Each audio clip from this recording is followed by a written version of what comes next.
Hi friends, it's Miss Bowers with another Read Aloud for you. This is also a kindergarten favorite from the very beginning of the year. This is Chrysanthemum. This is also written by Kevin Henkes, who wrote When Really Worried, and it's also published by Scholastic, who's given us permission to read to you guys.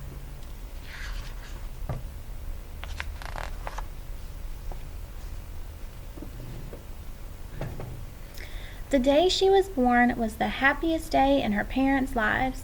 "She's perfect," said her mother. "Absolutely," said her father, and she was. She was absolutely perfect. "Her name must be everything she is," said her mother. "Her name must be absolutely perfect," said her father, and it was. Chrysanthemum.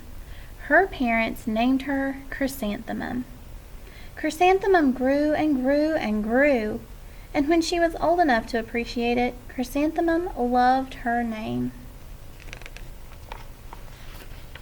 She loved the way it sounded when her mother woke her up. She loved the way it sounded when her father called her for dinner. And she loved the way it sounded when she whispered it to herself in the bathroom mirror. Chrysanthemum, Chrysanthemum, Chrysanthemum. Chrysanthemum loved the way her name looked when it was written with ink on an envelope. She loved the way it looked when it was written with icing on her birthday cake. And she loved the way it looked when she wrote it herself with her fat orange crayon. Chrysanthemum, Chrysanthemum, Chrysanthemum. Chrysanthemum thought her name was absolutely perfect. And then she started school. On the first day, Chrysanthemum wore her sunniest dress and her brightest smile. She ran all the way. "Hooray!" said Chrysanthemum. "School!" But when Mrs. Chudd took roll call, everyone giggled upon hearing Chrysanthemum's name. "It's so long," said Joe. "It scarcely fits on your name tag," said Rita, pointing. "I'm named after my grandmother," said Victoria. "You're named after a flower." Chrysanthemum wilted. She did not think her name was absolutely perfect. She thought it was absolutely dreadful. The rest of the day was not much better. During nap time, Victoria raised her hand and informed Mrs. Chudd that Chrysanthemum's name was spelled with 13 letters. "That's exactly half as many letters as there are in the entire alphabet," Victoria explained. "Thank you for sharing that with us, Victoria," said Mrs. Chudd. "Now, put your head down." "If I had a name like yours, I'd change it," Victoria said, as the students lined up to go home. "I wish I could," thought Chrysanthemum miserably. "Welcome home," said her mother. "Welcome home," said her father. "School is no place for me," said Chrysanthemum. "My name is too long. It scarcely fits on my name tag, and I'm named after a flower."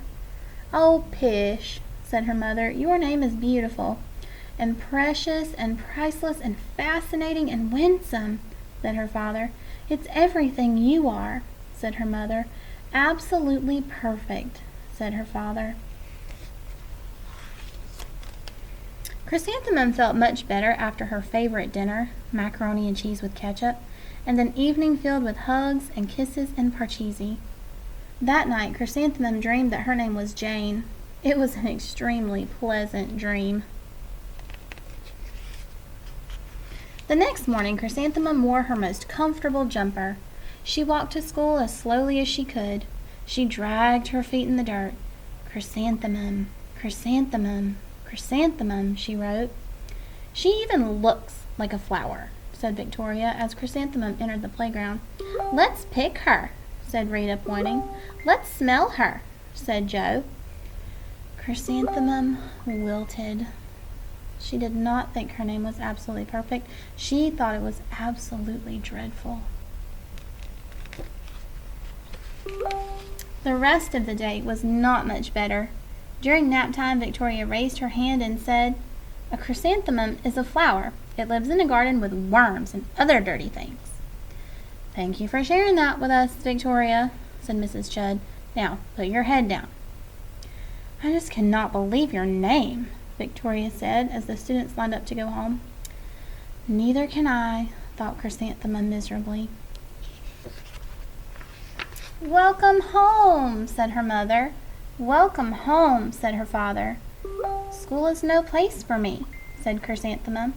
"They said I even looked like a flower. They pretended to pick me and smell me." "Oh, pish," said her mother. "They're just jealous, and envious, and begrudging, and discontented, and jaundiced," said her father. "Who wouldn't be jealous of a name like yours?" said her mother. "After all, it's absolutely perfect," said her father. Chrysanthemum felt a trifle better after her favorite dessert, chocolate cake with buttercream frosting, and another evening filled with hugs and kisses and parcheesi. That night, Chrysanthemum dreamed that she really was a chrysanthemum. She sprouted leaves and petals. Victoria picked her and plucked the leaves and petals one by one until there was nothing left but a scrawny stem. It was the worst nightmare of Chrysanthemum's life. Chrysanthemum wore her outfit with 7 pockets the next morning. She loaded the pockets with her most prized possessions and her good luck charms. Chrysanthemum took the longest route possible to school. She stopped and stared at each and every flower. "Chrysanthemum, chrysanthemum, chrysanthemum," the flowers seemed to say. That morning the students were introduced to Mrs. Twinkle, the music teacher. Her voice was like something out of a dream, as was everything else about her. The students were speechless. They thought Mrs. Twinkle was an indescribable wonder. They went out of their way to make a nice impression. Mrs. Twinkle led the students in scales. Then she assigned roles for the class musical. Victoria was chosen as the dainty fairy queen. Rita was chosen as the spiffy butterfly princess. Jo was chosen as the all-important pixie messenger. And Chrysanthemum was chosen as a daisy.